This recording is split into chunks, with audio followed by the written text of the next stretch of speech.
So thank you all for joining us for today's second panel discussion. I want to share with you that in the MCC Scruton there is a panel about to start on the diversity delusion, and here in the room, Hunyadi, we are going to be talking about women versus feminism. It's a great honor to share the stage with some outstanding women, namely Dr. Joanna Williams, who is a journalist, a director of the think tank Cieo, and also the author of this outstanding book that we are going to be talking about today. Thank you so much for accepting our invitation. We also have Dr. Zsuzsa Csisztu, who is an Olympian, a TV presenter, currently a vice president of the Hungarian Sports Journalists Association and EC member of the International Sport Press Association. Thank you for coming here as well. Ms. Sofia Kubi, director of strategic relations and training at the ADF International, a legal advocacy organization, and Ms. Katie Faust, who is an author and the founder of the children's rights organization called Nemi Before Us. And I am Noemi Pálfalvi, and I work here at the Matthias Corvinus Collegium. I would like to address the first question to Dr. Joanna Williams, because this is, in fact, the conversation about her book. In this book, I have read that basically the title says that women versus feminism, why all need liberating from the gender wars. This basically says that feminism today does women no favors, and it's time we, as women, are liberated from the gender wars. Joanna, what do you think? Can we really talk about wars between genders? What does your book say about it in an outline? And please share some actual examples of how women are facing these gender wars, and what are the examples in their everyday life. Sure, thank you. Thank you very much indeed. Just to start with, I wrote this book back in 2016, 2017, which feels like an enormously long time ago now. The world's moved on so much. So when I was writing this book in the UK at that time, it was kind of pre-Brexit, pre-pandemic. Nobody had ever heard of COVID. Thank goodness, if only we could turn the time back and go back to that point. So it's very interesting for me to think now about how I might even approach some of the ideas I've written about here differently. But also I'm delighted to have learned literally just 30 seconds ago that this book's going to be translated into Hungarian, which will be coming out soon. And the only other language it's been translated into is Korean for South Korea. So it's very interesting to think why Korea and Hungary might be countries that are particularly interested in this. But to come back to the book and the themes I'm exploring, I guess growing up, I'd always assumed that I was a feminist, and I'd always seen myself as a feminist. And I guess the reason why I felt like that was because I understood feminism as meaning, well, equal rights for women. I grew up with a strong sense that I was very capable of doing anything that any boy could do, probably do it better, that I could do. Certainly as a woman, I expected to do anything and everything that men did, and I didn't have any expectation that I would meet barriers in my life, that there would be things that would hold me back. I just assumed I could do whatever I wanted to do. And it seemed that as I got older, I got more and more of a sense of limitations and restrictions and things that I couldn't do. But those messages seem to be coming increasingly from feminism, and from a feminism that seemed to be particularly keen to define women as victims, essentially. The message was that I wouldn't be paid as much as men, that if I walked down the street, I'd be hassled if I was on my own, that I would be more likely to be a victim of sexual harassment and sexual crime, that I had to make this very difficult decision between having a public role, a job, or being a mother, and whichever one I did would be kind of disastrous for me, and not only that, but disastrous for the rest of the world as well. And it just seems as if feminism was giving young women in particular not only this very dire message about how terrible everything was going to be for them, which I just thought was completely untrue. I mean, for middle-class women in particular, the world really is their oyster. They've got so many different choices and so many things that they can do. That was one thing I thought was very, very bad for feminism to be giving young women this message. But at the same time, there also seemed to be this very kind of anti-men agenda. And again, growing up, I'd never thought of boys or men as kind of the enemy. I just seen them as just, regular people, dare I say it, you know, kind of normal people who I assumed would have the same kind of aspirations and ambitions as I had. And again, to learn from feminism that men were going to be somehow responsible for me being paid less, that they were going to be waiting on street corners to kind of whistle at me and call me names and harass me and abuse me, was a very kind of tough lesson to learn, and it was something that I really disagreed with. So I guess I wrote this book with two particular messages in mind: to reassert what was the history of feminism and why there were actually some good ideas if we go back far enough in the history of feminism, but also to challenge the narrative that women are victims in society, and to challenge the gender wars idea that men in particular pose a problem to women, and that there's this kind of zero-sum game that the more men win, then women by definition lose. I wanted to promote the idea that actually men and women can work together in partnerships, both in the family, but also in the workplace and in broader society too. Thank you very much. We have some people in this stage today who are actually coming from very different background and very different personal stories. When you were growing up, or when you were attending into your career, and when you were working for your career, did you face anything like Joanna mentioned previously, or was it easy for you, or did you face the same troubles, and did you think the samely that, okay, you are going to be always less than a man? Ruzsa? Thank you so much for the invitation today. It's really an honor to be amongst these fantastic women and, of course, in front of this audience. Well, since I have been involved with sport journalism, this year is going to be 30 years by now. Of course, I started after kindergarten, so... But this was a field when I entered it in 1992, which was absolutely a male-dominated field. It still is, actually. I have a chance to now, as a member of the International Sports Press Association's executive committee, to see some statistics globally. And I can tell you that the global statistics now, even in 2022, is like about 10% women, 90% men involved in sport journalism, mostly on screen, mostly on TV. Now in the writing field, or maybe on the online, we have more women get involved, but usually I would say this is the last area that males still would like to dominate, and they do believe that they are the only one who can understand sport and can talk about sport accurately and with I would say in a professional way. My savor in this business, turning into this business, especially being the very first woman on screen in sports television in Hungary, was that I was an Olympian. I was coming from a very high competitive sports. I was a member of the Hungarian national team in 1988 in the Seoul Olympics, finishing in the first 8. So I would say I had the background, which was, thank you so much, in gymnastics. Yeah, I didn't say that. Yeah, in gymnastics, which was a very good background and a basis for me to be able to start talking about gymnastics and mostly artistic sports. But can you imagine when I started talking about football news, results, what kind of obstacles I met coming from from the audience, and especially from the male colleagues, that, I mean, this is impossible. This is outrageous. I mean, how can she even dare to talk about and mention football and this male-dominated field? So it wasn't an easy path that I had to, I would say, pave for my female colleagues in this business.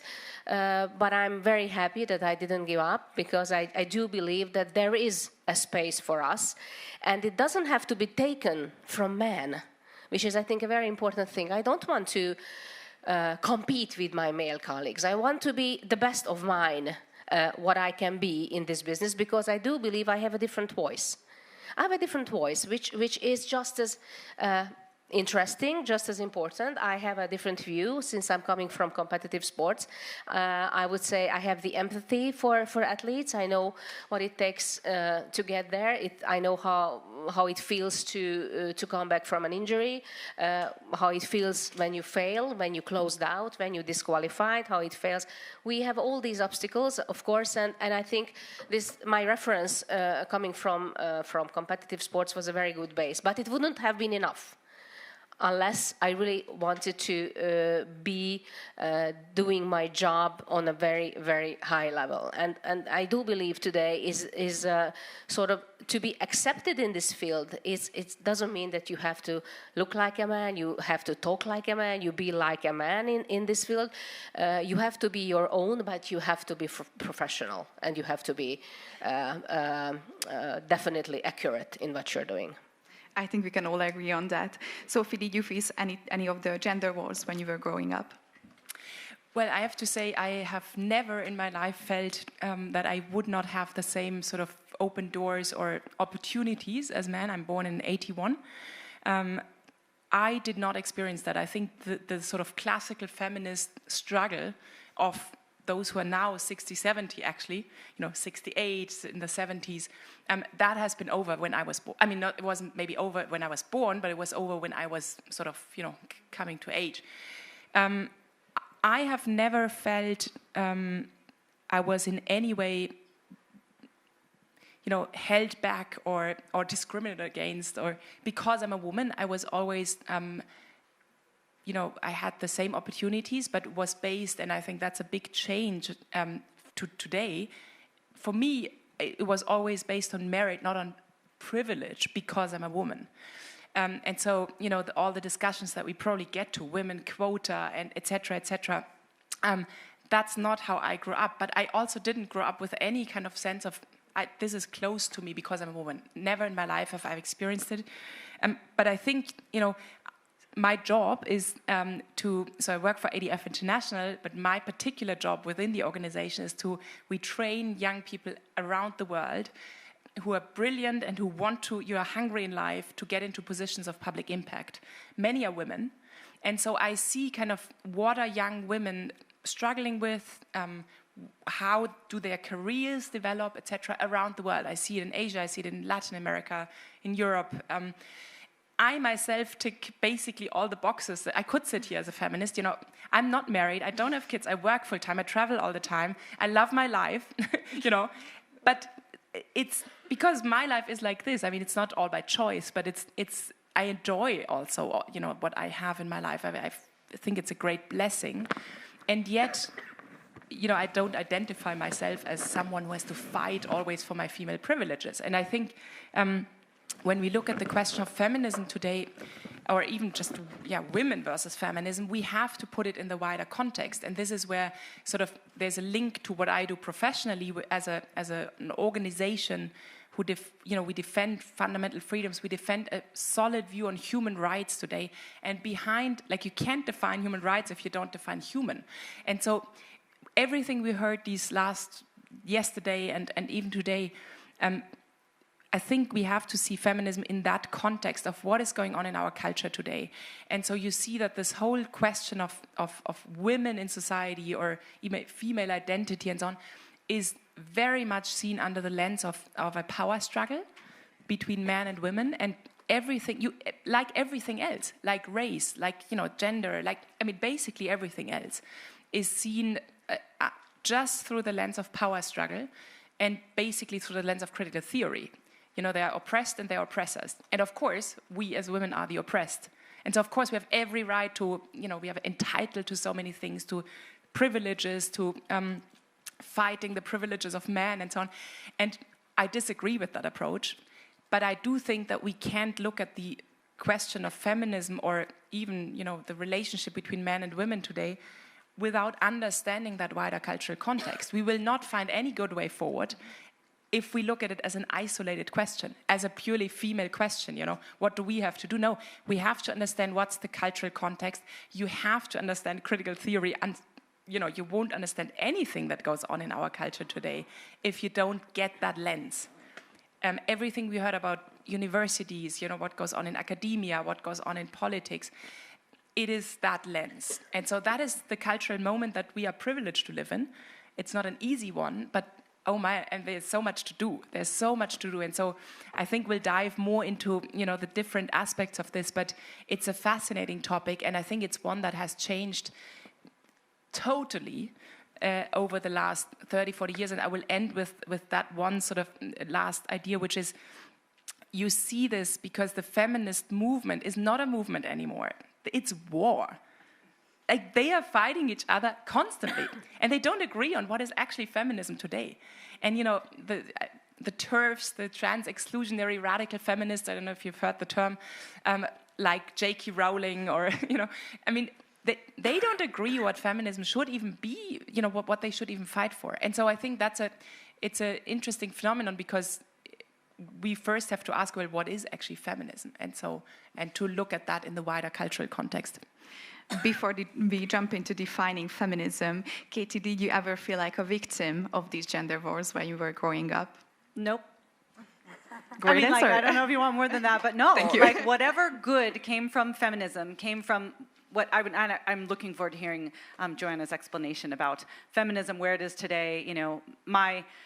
I didn't think about it much as a kid. I felt same. I had all the opportunities, all the encouragement. In fact, my first major job was with a female CEO, founder of the largest the largest adoption agency in the world. She tutored me, she mentored me, but then in my other professional work now, in my nonprofit, I would be nowhere without male encouragement, without male mentorship, without all of these men that were cheering for me to succeed. When I went to college, it was right at the time when the scales were really tipping towards like a female-heavy demographic. I think that one of the reasons my husband chose the college that we went to is because it was heavily female. Nice one. Yes, and I think that it was rated as had the second most beautiful women because it was all Norwegians that were there. So I haven't felt any barriers at all, and I didn't think about feminism hardly at all as a child until I started to work on matters of marriage and family, until I started looking at children's rights. And how did we get here to this place where fatherlessness is so rampant in our country, and where we're getting to the place where you could say that kids don't need mothers and they don't need fathers, and this idea that gender is a social construct, and all of that, where I just thought, how could you? And unfortunately, I think some of that comes from maybe the second wave or the third wave of the feminist movement, in essence saying that we cannot really be equal to men unless we're the same as men. And of course, whatever the third or fourth wave, you can tell me which wave we are on at this point, said, well, if you can't really be equal unless you're the same, and if we're the same, then maybe men can become women, right? So I feel like all of this has laid the foundation for the incredible gender confusion that we have today. So what I see from my work is that feminism and the ideas of feminism, of equality being defined as sameness, is at odds with the female body, right? That they are actually now going up against the female reality in terms of saying that, prioritizing career over motherhood. When we survey women who have young children, the majority of them want to stay home at least part-time with their kids. We have surveys done of the most egalitarian societies, and they tend to produce, when women have all the educational choices, all the career choices, what we find is those societies produce the most stereotypically female women and the most masculine men, even in body types, right? You get women who are, you look at the more oppressive societies, and you actually don't see as much of a physical distinction between men and women. They're choosing you don't have women who are free to choose, and when they are free to choose, they choose to stay home. They choose more social sciences. They choose careers that have to do more with working with people rather than careers that are focused on what we would call STEM careers. And so we see that when women are free, they tend to prefer more family-oriented vocations or more people-oriented vocations. So that's what I've learned, in terms of this feminist idea that we have to be exactly the same as men if we're going to succeed, works against the preferences and choices of men, not all, but many women. Joanna. Oh, thank you. I'm slightly concerned a little bit, I guess, that there's a danger that all of us on the panel here could kind of make it seem like, rah, everything's just so brilliant in the world and it's so fantastic being a woman and there are no barriers whatsoever, and which is not to kind of just deny or disagree with anything that anyone's just said.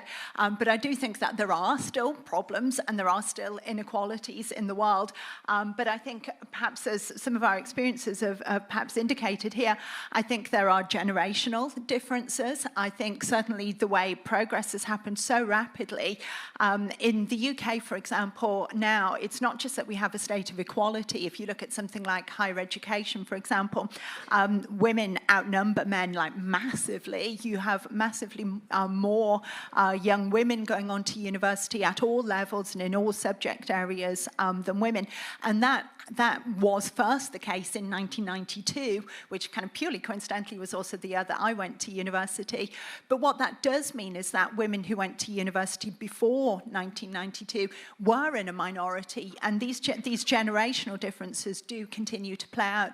I think even more fundamentally than that, there are huge social class differences. The experiences for working class women, I think, are very, very different to the experiences of middle class women. And I think this plays out in a number of different ways. And again, I don't think feminism helps working class women. I think feminism disadvantages working class women more than middle class women even, and it's bad for middle class women. I think if you look at, say, some of the traditional jobs that some working class women did to really try and make a better life for themselves, you know, there's particular jobs in Britain, for example, that feminists have actually banned and cheered on the fact that they're banned. So, for example, being a girl, I can't remember the name for it now, but women who worked in sports contests, sporting situations, Formula One, darts matches, for example, not competing, but giving out the trophies. Now, as middle-class, highly educated women, we could kind of mock this. We could say, oh, well, you know, you're just standing there kind of showing off your body. But the fact is, for working class women, you know, this was one route to actually making an awful lot of money very quickly and very easily. And I would kind of say, good on you if they were happy doing that, I would say, good on you, go for it, why not? But it was middle class feminists who've come in and have actually kind of banned and cheered on the fact that those jobs are no longer available. But if you come back to the points you're making, Katie, important points about women working and combining work and motherhood, again, I think there's some really interesting class differentials there.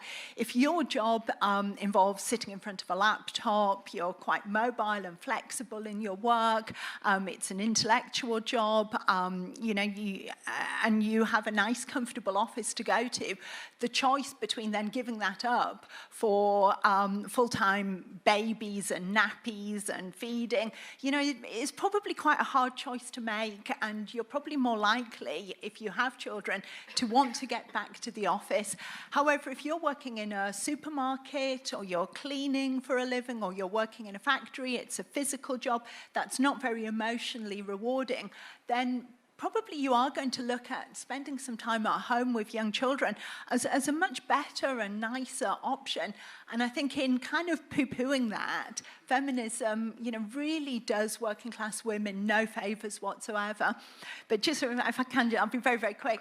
You know, I think the points you're making, Sophia, are really, really important about the direction in which feminism's gone today. And I guess the way I see feminism, if I was describing the current state of feminism, I would say it's kind of the worst combination of identity politics and the cult of victimhood. And it's taken the worst of identity politics and it's taken the worst of the cult of victimhood, and it's combined these two things together in this really unholy mess. And then the points you're both making about the inability to even agree on what is the definition of a woman is like, oh my God, how can you even have feminism if you can't agree on what a woman is? Thank you very much. I already have 100,000 of questions because you mentioned so many interesting things, and I also want to encourage the audience to please use the Slido application because I will be asking the questions from the audiences at the end of the conversation. You can find the code on your passports, badges, sorry about that. Let's circle back a little bit to the generational gap. I know that it's not the most respectful thing to talk about one's ages, especially when we are talking about women, but I would assume that I'm the youngest in this panel currently now. And every single time when I have a conversation with my grandmother, I feel like we live completely different lives, even though I'm from the same country, I'm from sociologically, I would say that we are coming from quite similar backgrounds. And how do you think, how has the position of women changed over the decades, and what has feminists achieved today? What are the things that we should be working on, and what does feminism mean to you today, Katie? Oh my goodness. I'm not the person to start with. I don't have a positive view of feminism. You know, to me, it looks like they are not maybe the sole player, but one of the parties that are working against the biological reality of who women are, what they want, what their choices are. You know, that they are the ones that promoted the idea that to be sexually liberated, you need to behave like men and not good men, the worst of men, right? That you need to be able to casually walk away from a pregnancy as easily as men could, and thus the promotion of abortion, which is the primary violation of children's rights. The idea that you don't need a man to raise a child, that you are enough, you can, you know, go to the sperm bank, you can be a single mother by choice, you know, men are optional. So I look at some of the feminist ideals, and to me, they have victims. I think that women are the victims because they work against female interests in a lot of ways. Men are the victims because very often they are at war with men. But ultimately, I think children are the victims of feminist ideas.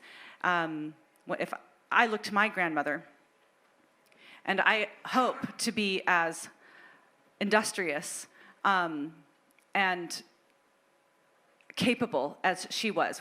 Nobody crossed my grandmother. Nobody crossed my grandmother. She built 4 houses and 2 boats. She had homes in several places. She was an entrepreneur. Yes, she was limited in her career choices and her educational choices. That's true. But I don't buy the feminist lie that every woman that existed prior to the sexual revolution and the feminist ideas that were inherent in that were somehow oppressed and marginalized. Yeah, they had more limited choices, but did they have a less full life? Not looking at the women in my family, but you know, I have a limited context in terms of, you know, the women that I've had access to. Even they were able to grow up in the 19th century. And I want to absolutely agree with what Joanna said, that there are women that are oppressed in the world. Why on earth aren't feminists directing their attention towards those women, right, who are sex-selected and aborted throughout several different in a couple different continents? Why aren't they focusing on the female genital mutilation that is still taking place in a lot of different parts of the world? There are women in the world that desperately need feminist attention and support. Why aren't they getting it? Sophia, what do you think? Well, I mean, I think we mentioned that kind of in the beginning. I don't think we and then your generation, you know, the younger women have the same, we don't have to fight anymore for a sort of equal opportunity or choice in life, right? We have every choice we can imagine. Of course, it does depend a little bit on the social class. That's obviously true. And I think, you know, we could have a very interesting debate to analyze feminism in these different, what does it mean and what does it produce for these different social realities. But generally speaking, we have choice, and I don't think, you know, that goes beyond the female question. I don't think that we live in a society and a culture today where the abundance of choice makes us actually better people and gives us more happiness. I mean, every poll shows that we are actually not happy in life, and that we feel lonely, and that we don't know what the meaning of life is, and so on. So choice as such doesn't say much at all. Doesn't say much at all. Too much freedom without knowing how I want to use that freedom actually makes me probably more lonely, more unhappy than less freedom but more meaning and more sort of direction. Now, I'm not saying I would want to give back the freedom of choice I have. I think that's a great thing. But it's not enough in itself. And so what is feminism today? Well, I think that we have come... you know, my generation and younger, we don't see ourselves in society at all anymore as, the struggle in our life is not anymore to fight for certain freedoms. But what I think we inherited is you are sort of emancipated and maybe a feminist, or as a woman, you are emancipated and free and if you basically live a life like a man. And so that's also the lens through which we measure things. Like, for example, take the equal pay discussion. Well, you know, the equal pay discussion, you know, we have a lot of discussion on, we're still paid less than men and so on. Okay, but how do we measure this? Do we take into account that women have different trajectories in life? And while a normal male trajectory is sort of linear and, you know, the career step-by-step advances, women's life cycle is cyclical and has periods in the sense of, you know, studies and then maybe marriage and children, you don't work and then you get into work again. But it's like, if you have to see the whole sort of life cycle and not just, is the woman in, you know, 30 years making the same money as a man? Well, no, but why? Why is it? And I think it's too easy and really, I think, inaccurate to say there is an injustice there. Maybe there is, maybe. I don't deny that there could be still injustices, but I think what our struggle has to be today is to say, what does it mean as a young woman today to sort of reconcile all of this, work, family, children? You know, what does it mean today, and how can we be women? How can it be recognized that we don't have the same linear trajectories as men? And that would be truly a cause for women to say, okay, there's, for example, recognition culturally and in society and maybe even financially for us having children and for us educating them in the best way possible. So that means staying at home for a while and so on. What does that mean? Like, I see that this all decreases as well. There's no value in this. Hungary is a little bit of an island because you have enacted good family policy measures and so on. But outside in the West, it's not like, you know, it's the worst thing you can do. I mean, just today, I saw, just as an example, in Germany, my country, there is like, I mean, you can't see it, but this is like everywhere, bus stations, train stations, and it says, future, so it's a mother breastfeeding a child with another child, future or climate killers. Which means if you have children, you are actually damaging society because you are doing, you know, you're damaging climate. And that's everywhere in Germany now, publicly, every child sees it, every mother sees it. That's not feminism. That's not the cause of women, right? And so I think the question really is, how can we find, a place as women in society that is really a female place and not one that has to conform to the exact same trajectory as men, because that's not helping anyone, really. It's not helping men, it's not helping women. That's actually very shocking. Joanna, do you want to add anything? No, just you. I agree with an awful lot of what you're saying, but I think the huge success of feminism means that it seems to me the kinds of issues that we're talking about now are issues to do with what makes a good life, what gives life meaning, what do we value in life, both as individuals, but also as communities, as families, as society.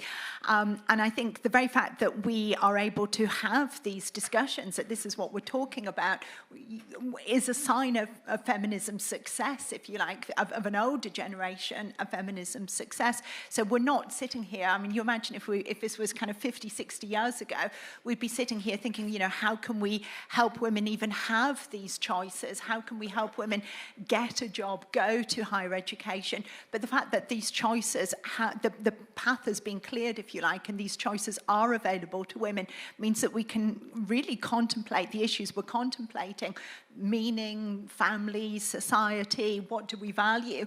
You know, these are, but the thing that strikes me, you see, is that these are issues which do affect men and women equally. These are things that we're all struggling with, and it's far better for us to struggle with these ideas of what makes a good life, what gives life meaning, together. And I guess where I differ from you slightly, Sophia, is just the extent to which even looking at those kind of questions through a gendered lens at all can be particularly helpful or particularly help us come to good answers in relation to those questions. So even when it comes to, I guess two things I think. One is about the more we have agency, and I guess I'm choosing that word carefully as opposed to freedom or just choice, but the more we have control and agency over our own life and the direction in which we want to go ourselves. And I guess I would tie into that a clear sense of meaning and purpose, then the better we are able to approach making those choices. And I guess just what's not helpful is for us to, the more feminism tells us to see ourselves as victims and oppressed, the less we have that agency, that agency is taken away from us, so we feel more powerless in the face of making those choices. And the more we are encouraged to see men as somehow either being competition or against us, again, the less able we are to make satisfactory decisions about what gives our lives meaning in a collective sense. Can I just jump in here for a second? I think you're right. I totally agree with you. But the choice is a fake choice that we get today. So, choice would mean, as a woman, I give you again an example from Germany, but, it's basically everywhere, the same in Europe at least. You get free childcare. You even have a right to childcare, okay? Good. I'm not against it. I probably wouldn't make it a right, but I think it's okay if it's actually good if it's available generally. The aim obviously is, and let's not be fooled, while it's good that women have a choice there, the aim obviously is to make the women a taxpayer as quickly as possible again. And you see this in how the whole advantages are structured financially, for example, in Germany. Anyways, you have that choice. You get it for free. A childcare costs more between 1,000 and 1,500 euros a month, all paid by the state, by taxpayers' money. There was a discussion 2-3 years ago, well, should we not create equality, like real choice for women, meaning that they can choose between this and then they can choose between staying at home and educating their children, and we're talking about 0 to 3 years, yeah, of the children. That has been, there's jurisprudence by the German Constitutional Court on this, that there has to be equality, that the contribution to society in educating your children has to be recognized as an equivalent contribution to a monetary contribution, meaning you work and pay taxes. So that's all jurisprudence. It was a political scandal you cannot imagine. Why? Because it's not about freedom of choice. It's about a certain lens and a certain paradigm that was questioned by that. And it was like a suicide, a political suicide for any politician who spoke out in favor of freedom of choice. Of course, if you ask the women, they would gladly have that choice. That's what they want. But it's not fitting the narrative and the kind of narrow view we have on feminism today. And so there's no freedom of choice. So I agree with you, but we have to question a little bit, well, what is that choice actually a reality? Do we want that choice? And the choice we have today is often kind of a fake choice because, well, you have the choice of being an emancipated woman, which means with 3 months you give your baby into full-time childcare and you go back and pay taxes. I mean, that's not real choice. And so we have to look a little bit deeper and not be naive about, I don't say you are naive, right? No. I just wanted to add that to it because what does real choice mean? And then when we advocate, for example, for these things, as women, we don't advocate for every woman has to stay at home and, childcare is a very evil thing. No. We want real choice. And it's not happening in our society. No, sorry, just very, very quickly intervene on that. I mean, I agree that lots of the choices that we are presented with today are kind of consumer choices, and they're not choices, meaningful choices about the issues I was talking about in terms of what does it mean to lead a good life. We're rarely having those explicit discussions. But I guess just to go back to the point I was saying about agency, that makes me almost want to defend fake choices at risk of just being a deliberate contrarian here, because I guess the guiding force that steered me through writing that book is, and I guess my guiding principle through life is I just really shy away from all kinds of determinism. So my defense of agency is in opposition to both biological determinism and social determinism. I think I want to defend the capacity for individuals to carve their own way through life in opposition to both biology and society. You know, I do believe that what we are is what makes us people, what makes us individuals, can't be just a simple calculation. We're not just products of our biology. You know, I am obviously a woman. I have had 3 children. But I don't believe that there is some kind of genetic coding inside me or some kind of inherited thing that makes women choose automatically or create or be created in a more nurturing, even way necessarily. And I appreciate that's a very controversial thing to say. But no more do I assume that society and my social experiences have created the person who I am today. That I'm not they've obviously shaped me and influenced me, and my biology has shaped me and influenced me. But who I am is actually something more than just biology and just society. We are definitely stepping on some very controversial grounds right now, but I also wanted to raise this question. Modern feminism tends to protect and promote transgenders individual in their fight for equal rights. And I want to raise a question to Zsuzsa, since you have worked in the field of sports.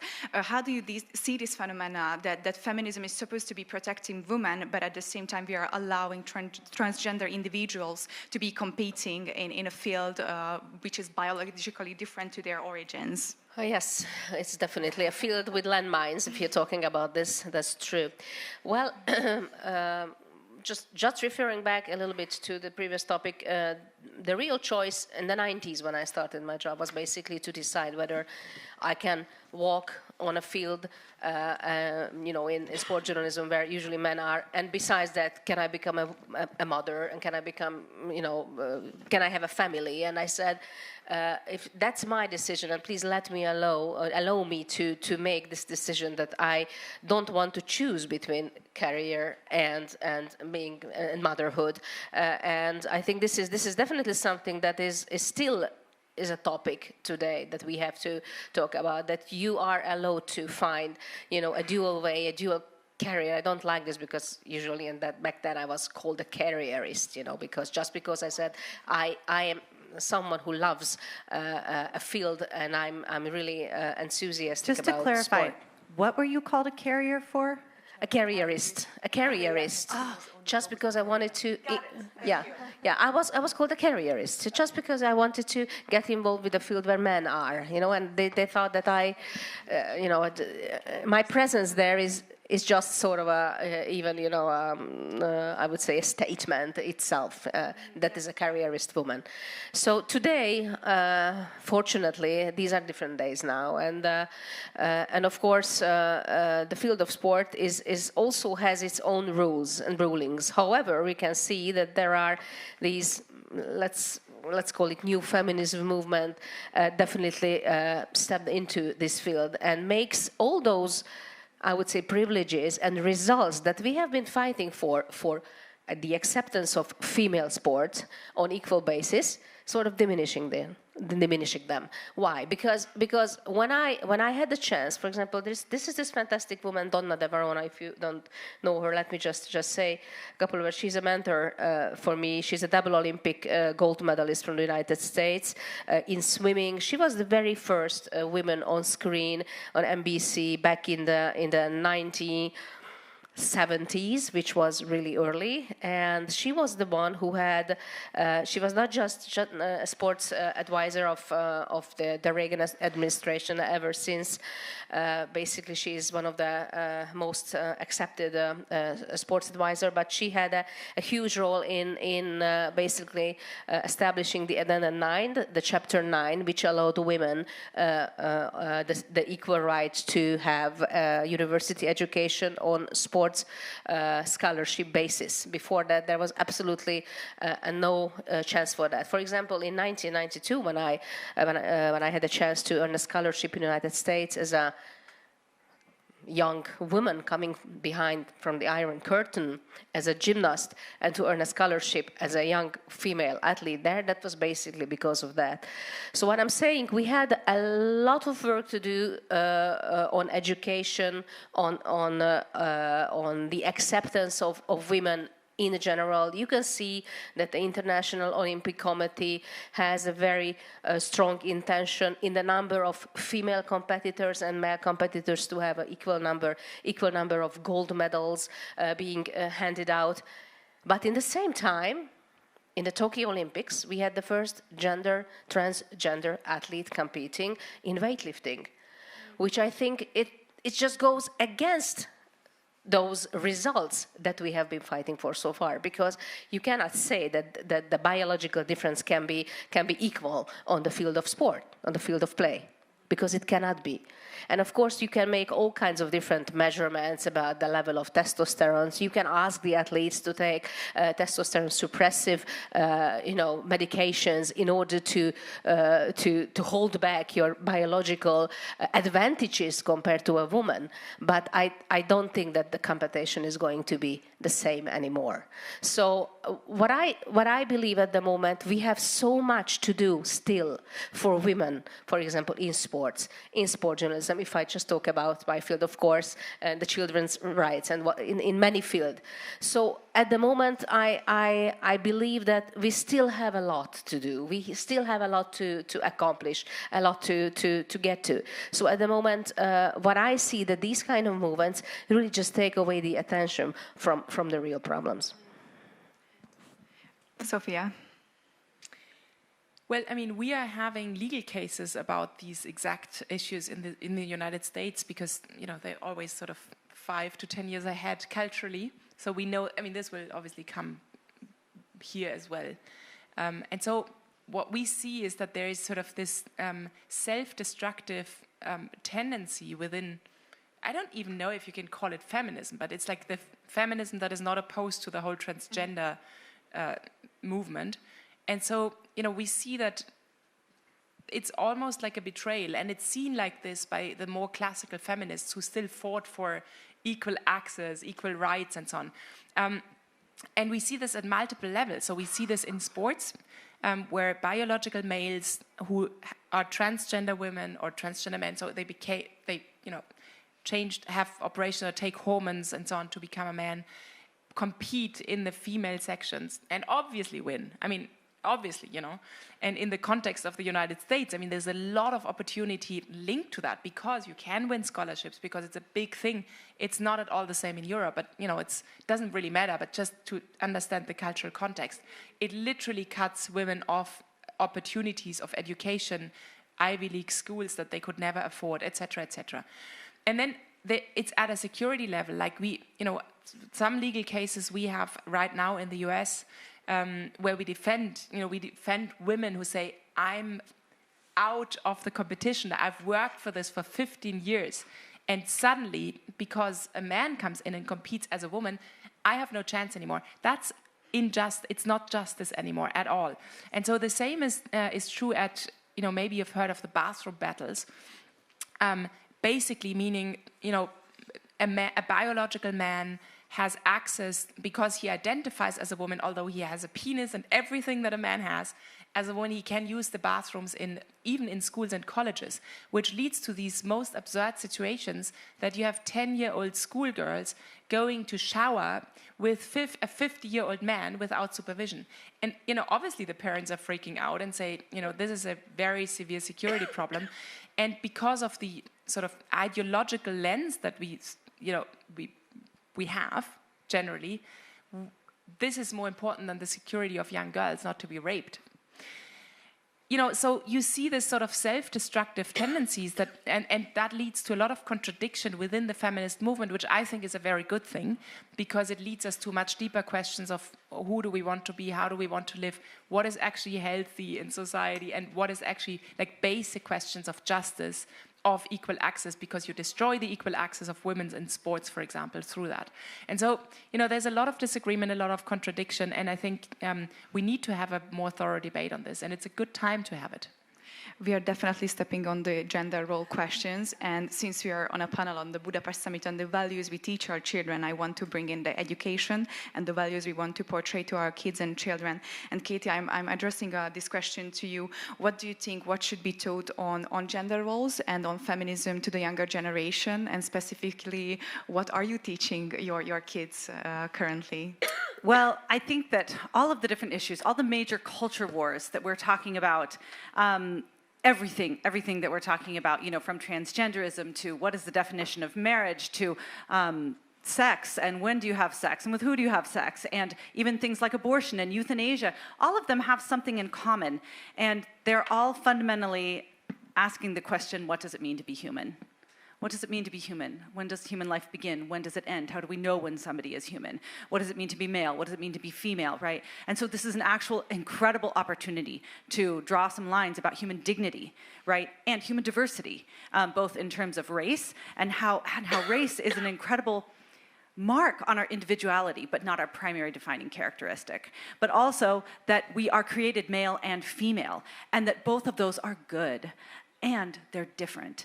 And so when I look at the questions of what does it mean to be human from the perspective of my children and what they need to know about their humanness as they grow, it is to love their maleness and love their femaleness, right? And to accentuate, like, what does that mean?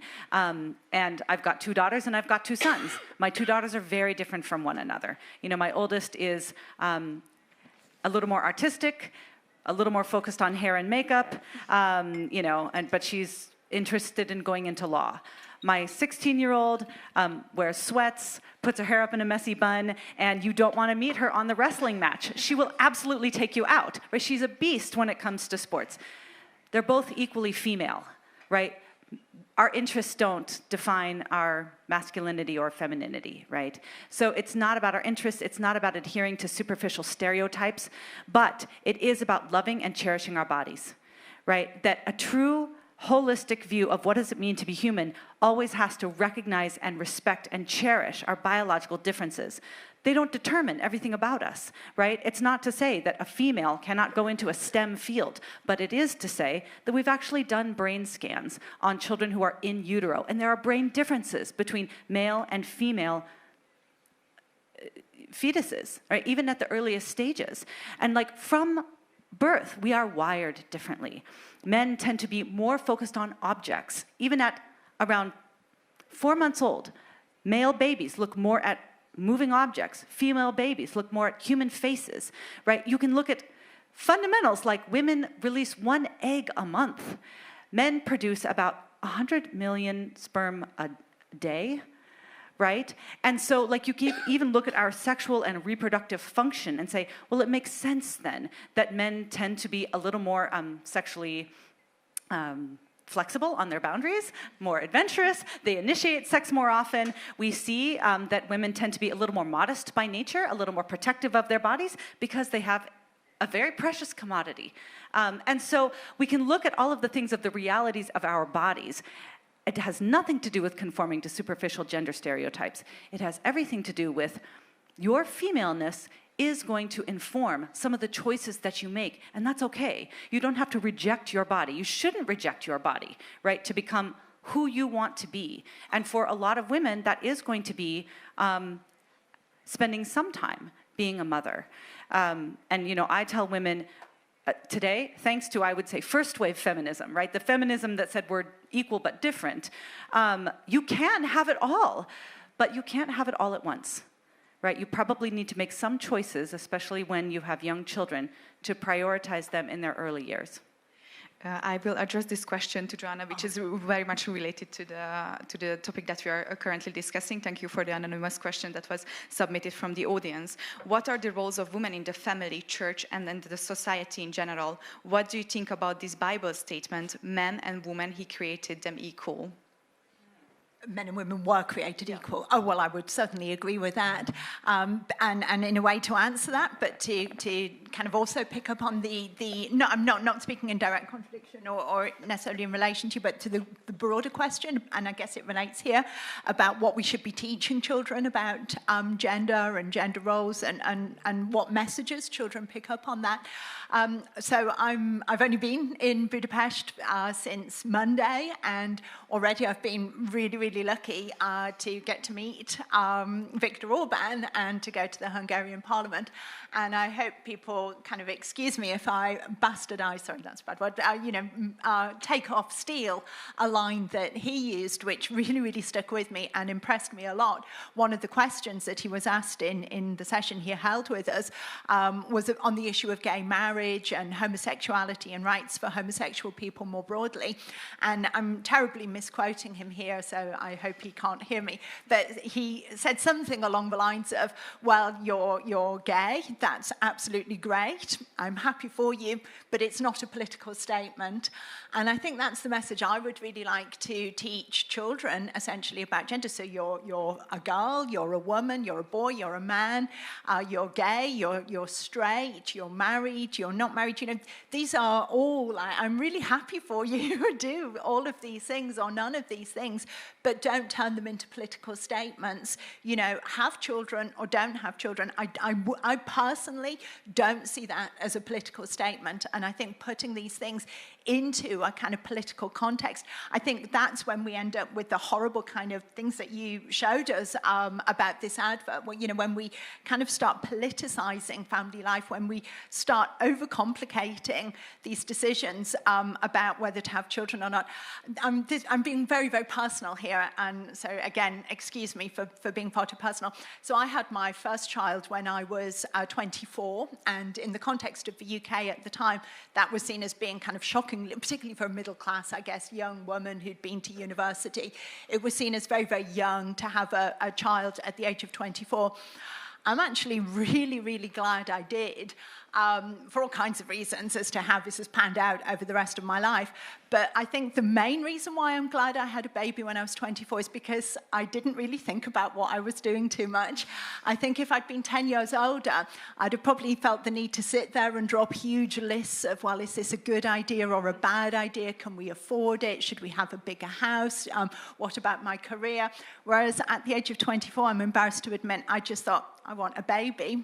I'll have a baby. I was married, by the way. It worked out pretty well. I was in a relationship, I was married, and I just thought, why not have a baby? And so I just had a baby, and it wasn't a big life statement. It wasn't a political decision. It wasn't like, it was just, I want to start a family, so let's start a family. And I kind of think, I feel really sorry for young people nowadays, because I feel as if every choice they've made, every choice that's something about them, from really basic things like gender, as far as I'm concerned, should not be something that children have to think about at all. The idea that we tell young children, are you a boy or a girl? That should just not be a question that young children are having to think about. It's just a statement of fact. You're a boy, you're a girl, get on with it, make a good life for yourself. But the fact that even those most basic things, people have to consciously think about, and then gets turned into this kind of political statement about who they are, their identity, what's important to life more broadly. I just think, wow, no wonder young people have mental health problems nowadays, because we make everything so flipping complicated for them, and we need to remove so much of the politicization of our identities. Thank you so much. We are receiving a lot of questions from the audiences, so we might be jumping off the topics currently now. And we have one which is addressed to all of you. Have you had discussion with hardcore feminists about why don't they fight for real problems? Has any of you? I am in touch with some of the rad femmes, some of the ones that are against the transgender movement. And they are very courageous women who have a lot to lose, who have been personally threatened and attacked just for saying, a woman is not a costume for you to put on. And so I do think that is a genuine battle that needs to take place right now. I do think that, especially in the West, that is where the battle is raging, and that we do need to carve out those very clear boundaries that a woman is an adult human female. And that actually means something, and it's special, and it's worth defending, especially for the sake of the most vulnerable women, our women who are in prison, who are now sharing cell rooms with biological men. I mean, for the first time in California, they're handing out condoms in women's prisons, right? Because for the first time ever, you can get pregnant in a women's prison. They are fighting for girls and their scholarships. They're fighting for the Penn State female swimmers who are seeing their records obliterated by a man who was a second-rate swimmer 3 years ago in the male field of swimming, and now suddenly, since he's identifies as a female, is the top female swimmer in the country. And so I do see a lot of radical feminists who are fighting the deserved fight in the United States. And no, I don't see a whole lot. I'm not in conversation with other feminists who are more concerned about the school options for girls in Afghanistan. We also have a question. How come that feminists don't lift up their voice for women living in Muslim countries? They can't even leave their homes without a man. Absolutely. I mean, international journalist level in sport journalism, we can see those real problems. So when we have an international contest, it's AIPS Sports Media Award. In every year we actually look for the best sports action photos, sports portfolios, stories whatsoever. And I tell you, are shocking stories coming from, for example, from Iran. How women can't even enter to a stadium because they're for the reason they are women. So when I'm saying, that these women, feminist voices, these strong red feminists, as you call them, why don't they try to really, just let their voice heard in countries and in problematic fields like that? Of course, it would be a much more different story. So I think it's really different, where you're looking at that actual problem, from what kind of perspective. And perspective really can lead to your opinion. And going back to the topic about what to teach to your children, I have 2 boys. And definitely with my husband our goal is to bring up good people who respect women, who appreciate women, who appreciate people, who appreciate humankind and they appreciate their efforts. So I would like them to be polite people, and in the same time people who are very happy in their manhood to be boys, and to be of course males. So that's our goal in that sense as parents. Joanna. Oh, thank you. I just wanted very quickly on the question about the kinds of issues that feminists engage with, and mainstream feminists engage with. I think the best example of that from the UK is possibly an example that people haven't heard of because it's attracted such little publicity, but to me is kind of one of the biggest scandals of our time, which is that there's been a really, really big problem with girls, working class girls, particularly from northern towns in the UK, having been quite systematically and over a long period of time abused. These are girls who are in children's homes, and the people responsible for the abuse tend to be mainly gangs of men operating, again, in quite a coordinated way. They're Muslim heritage, Pakistani heritage men, lots of the people who are responsible for the abuse. And the scandal is the extent to which this has been completely silenced and covered up, that the police have never really investigated it. At times when they have investigated it, they've ended up turning on the girls themselves and questioning the girls almost as if they were responsible for some of the abuse that was meted out to them. Now, what disgusts me about this is that at the same time as this was kind of going on, we were having, I'm sure everybody has heard, in contrast to that story, I'm sure everybody has heard about the Me Too movement. And in the UK, the way the Me Too movement played out was lots of very, again, very middle class, very posh women, women who were working in journalism or in politics, who maybe 20 years ago, met with a senior politician and had lunch, and he laid a hand on her knee. And, these were making front page, we had day after day of like, oh my God, this journalist, she had a lunch 20 years ago and a man put his hand on her knee. And I think you've got this kind of complete hierarchy of this is what happens when identity politics really comes into play, because you've got good types of victims and bad types of oppressors. And basically, white middle-class women make for nice victims. They make for nice newspaper stories, whereas these white working-class girls, not only were they the wrong kind of victims, but there's a real fear of, that people don't want to be accused of Islamophobia, they don't want to be accused of racism, so we don't want to dwell too much on that area. Can we get back to targeting the right type of oppressor, which is the white middle-class man? Lila is asking a question which I also wanted to ask. What is the effect of feminism in men, and especially young men? Does it affect masculinity? Sophia?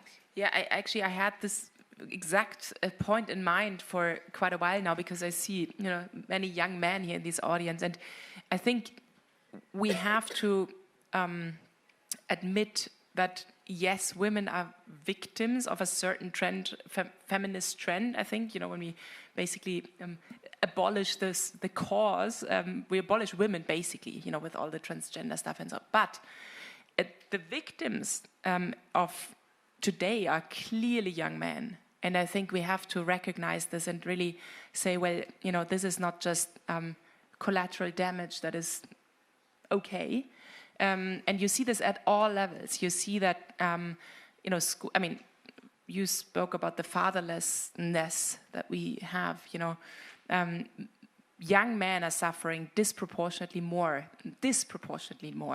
And we see this in, schools, universities, that majority are female, which that's not a problem as such, because we have also slightly more women, that are born. But more school dropout, higher crime rates, higher drug rates, disproportionately more suicide is committed by men. So it seems that in this sort of cultural moment that we live in, where we have lost sort of orientation on what means to lead a good life, men are disproportionately more sort of victims of that and don't cope with it as well as women. And of course, women have told men for 30, 40 years that it's basically a very, very, very bad thing to be a man. I have two brothers, I remember when we were like all teenagers or young adults, they were saying, like, if I go out with a woman, and I want to help her with the code, like basic courtesy, right? Yes. They're sort of yelling at me, well, do you think I'm incapable of doing it? I'm like, oh my God, I'm so sorry. Like, I think it's impolite if a man doesn't help me with my code. I'm like, okay, he doesn't know anything about manners. But I think I'm a rare species of a very old-fashioned, maybe, I don't know. But, but all that to say, this, you could look at this in every area of life. Men don't, and this is not a reproach. I think you're a victim of a certain sort of unhealthy, sort of entitlement by women to say, I have the right to everything, and if you show me just in the way you treat me that I'm not able to do anything, I'm offended. And of course that, that's a very unhealthy way of looking at it. And I think, if you take courtship, dating, and so on, honestly, all these young men out here, there are hardly any men anymore who know how to court a woman. And I don't know any woman on this planet who wouldn't enjoy being courted by a man, unless it's like really like not any remote like interest. Okay, then leave her alone, okay? But other than that, men don't dare to court anymore. Men don't dare to show any interest anymore, and so on and so on. And if we look at women today with all these difficult choices we have to make about career, children, family, marriage, sacrifice, obviously, because you can't have it all at once. You can have a lot, but not all at the same time. This only works, and it works well, in my experience. With all my friends, I see countless examples, very different ways how couples live this. It works well when you have a real man at your side.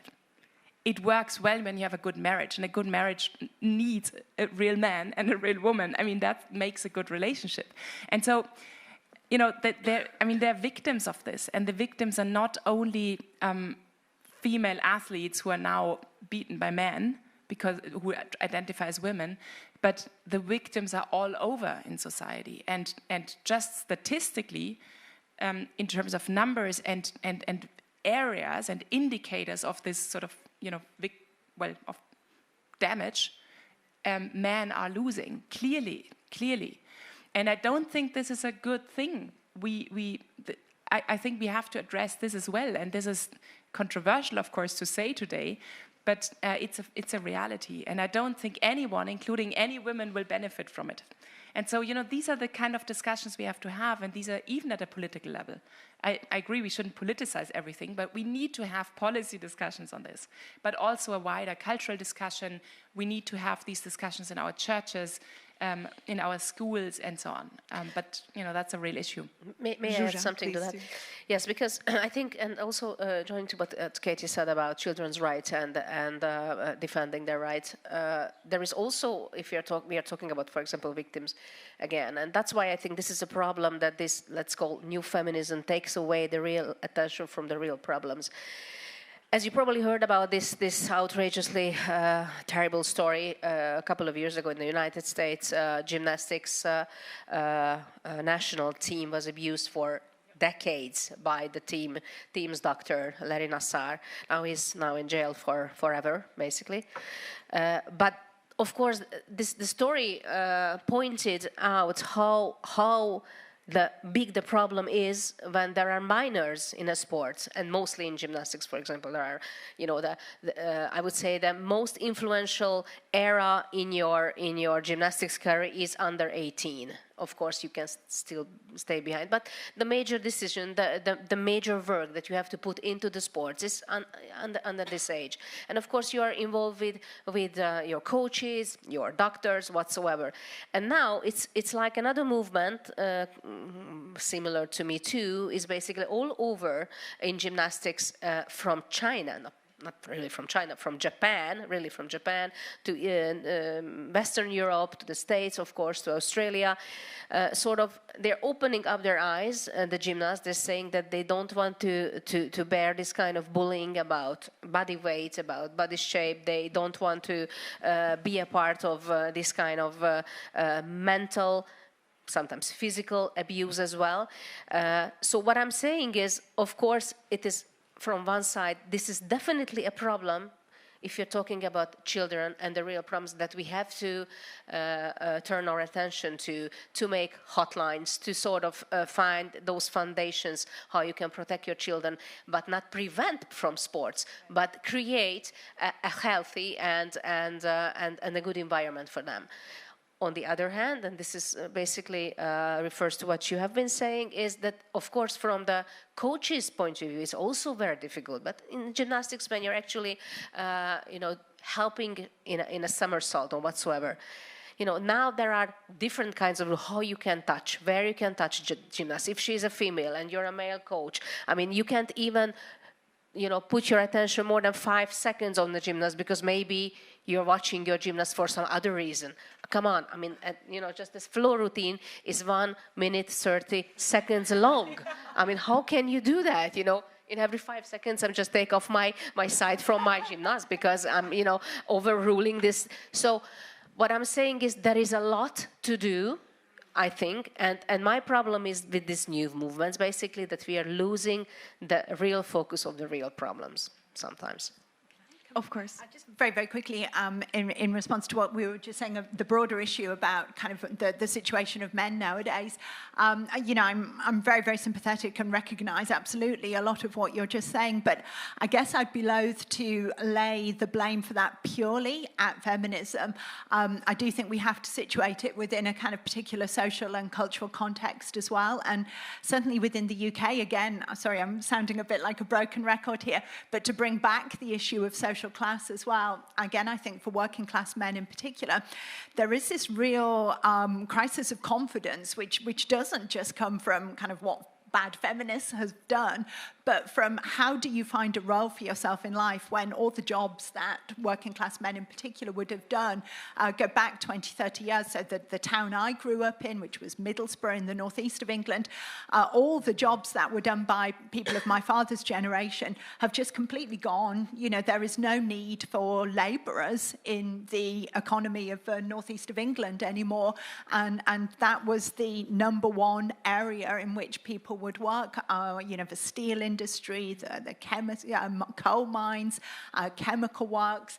And when you then do away with all of those jobs and you replace them by service sector jobs, by jobs in care homes, jobs in retail or catering, these are jobs that are expecting much more feminine kind of values, which is not to say that it's feminism which has been responsible for this economic change, but just as a fact, if you're running a restaurant, I'm probably going to be very sexist now, but if you're running a restaurant, I think people would prefer to employ an attractive young woman who they think is going to carry the food to the table and potentially bring in good tips for the restaurant owner than a burly, spotty 16-year-old young man who is perhaps not that well capable of doing that kind of thing. And I think this is what really creates a sense of crisis, of how do you then go about building the financial stability to raise a family, to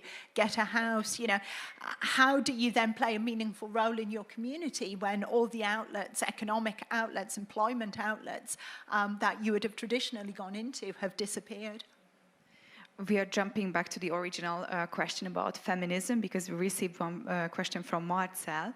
Can a feminist woman oppose crucial topics like breastfeeding and be a feminist at the same time? If yes, is the feminist movement as one exist? Katie? Well, if it has to do with understanding that men and women are equal and that there is something incredible about the female body, yes, you can be a feminist, right? But if you're putting yourself at odds with the female body, I'd say you can't, that's not a kind of feminism that I could aspire to. I think that our bodies are amazing. I think that they do give us a distinct experience in life. And I don't think that that necessarily matters if you're talking about the Supreme Court or the presidency or the head of a bank or anything like that. But it matters greatly in the family, right? That is where I think your female body is absolutely irreplaceable. There's nobody else that is going to be able to be the mother of your child. It is your body that on the day of your birth, your child knows. You cannot just swap that child out to another woman or another man and say, here you go, this is just an item to cut and paste anywhere. That baby has a claim to you, that baby knows you, that baby knows your voice. They can actually recognize your language. There was just a study that came out that said that the baby actually knows the language of the mother that's speaking, not just her voice. And so I think that's critical. Women's bodies, women have a lower tolerance for babies' cries. They tend to respond more quickly to a baby, and this works perfectly because babies, they don't have, in essence, they don't have a central nervous system that can regulate their own emotions until they are probably 6 to 9 months old. They literally, when they are tired, hungry, afraid, the cortisol level rises in their bodies, and they are absolutely incapable of lowering their own stress level. The only thing that can lower it is oxytocin. Babies can't release oxytocin on their own. It is only released through skin-to-skin contact, especially oxytocin right here near the mouth. And so breastfeeding is one of the best ways that babies regulate stress. Certainly cuddling with mom, snuggling with mom. African women wear their babies most of the day, and statistically they cry much less than Western babies because they're getting the constant oxytocin contact with their mothers. Men can change diapers. Men are critical to infant well-being. We see that dads that are even connected during pregnancy drastically reduce the odds of a baby dying in their first year. But men don't mother. There is something about the oxytocin exchange. Women have higher levels and, of course, release it more naturally through breastfeeding that benefits children in a way that men can't. They've tried to replicate this in men. It's only possible when they squirt oxytocin up their nose, right? Men and women are different when it comes to child rearing. And so any kind of feminism that pits a woman against her own body, especially in a maternal sense, is no feminism that I think we should be forwarding. Thank you very much. Since we are running out of time and we have so many questions here, I definitely encourage you to reach out to our speakers during the lunch break, because unfortunately we are not going to be able to ask all of them. But I do have one last question to all of you, since you are being very vulnerable and very honest with us, and thank you so much for sharing these personal stories. If you look around, there are so many young women sitting at this audience today. Some of them are part of the MCC's Women's Leadership Academy, basically, our program. And all of you have very different background stories. All of you are outstanding, and thank you very much for accepting our invitation. What would be the message that you would like to send this young generation of women who are here, who want to be mothers, or who want to be in the field of academia, or who want to be careeristic? What are your messages? Joanna? Well, I guess my message would be, in a way, to go back to what I was saying just previously about not confusing politics with lifestyle. You know, again, I'm not wanting to repeat that so much, but you know, if you want to have a family, if you want to have a career, then I think you should really go for those things. Personally, I think it's absolutely... I've had no problem whatsoever in combining the two, and I've had great pleasure and excitement and fun, and obviously challenges as well, but the kind of interesting challenges in combining those two things. I haven't done it on my own. Obviously, I've done it alongside my husband, and I would not have been able to do it on my own, and I think that's a very, very important thing. But I think, you know, the number one thing I would say is about not confusing lifestyle and politics. I mean, you know, to go back to what we've just been talking about in terms of breastfeeding, for example, you know, children don't come with an instruction book when they're born. You know, there's no manual. Sometimes you wish there was, but there isn't. And I think we overburden parents with too much advice. I mean, obviously, it's very, very well-meaning. It comes from lots of different directions. You know, you can buy some books which give you an absolute timetable of minute by minute when your baby should go to sleep, when your baby should wake up, when your baby should be fed. And you can go crazy reading all of this advice. So I really feel very uncomfortable about giving parents and women generally advice, because I think it's a relationship. It's something you have to work out for yourself. It's something you work out instinctively, and you work it out in relation with your partner and in relation with the actual child itself. But I guess, you know, when you look at something like feeding, there is one rule, you know, do feed your child when your child's hungry. And that's very, very important, because, you know, children generally shouldn't be left to starve.